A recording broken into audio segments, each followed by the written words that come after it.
Hi science people, hi students who are studying or learning science. This is Mr. Juvenpo or Mr. CONCEPTSTZ.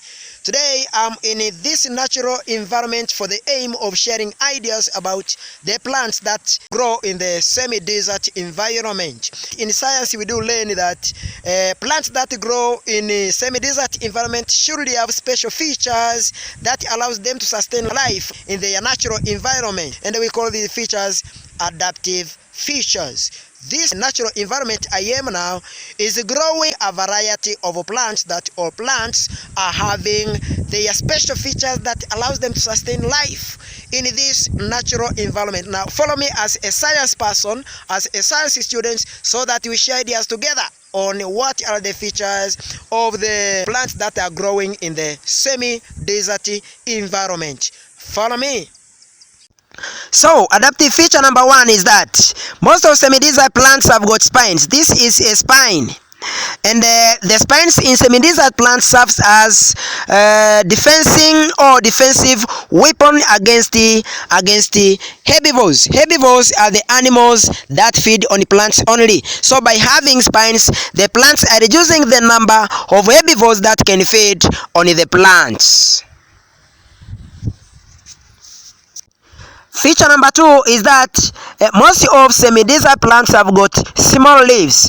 This reduces the rate of transpiration, but also small leaves have got a few number of stomatospores, so this also reduces the rate of transpiration. When the leaf is small, it means the sunlight rays fall on a small area of the leaf, so warm up of the leaf is at a low rate, so the rate of transpiration is low. But when the leaf is big, it receives large amount of sunlight rays, and the warm up is easy, transpiration rate is very high. Adaptive feature number three is that semi-desert plants have got few leaves and the others do not have leaves at all. This one reduces the number of transpiration because the total number of stomatospores get reduced when the number of leaves in the plant is small. Adaptive feature number four is that most of semi-desert plants have got thick cuticle on the surfaces of their stems and the surfaces of their leaves. This reduces the rate of transpiration because cuticle is a layer of wax material on the surfaces of the stems or the leaves that acts as a waterproofing material in the plant, especially in the semi-desert and the desert plants that gets or obtain water in a very difficult way. So a cuticle prevents the water loss from the plant.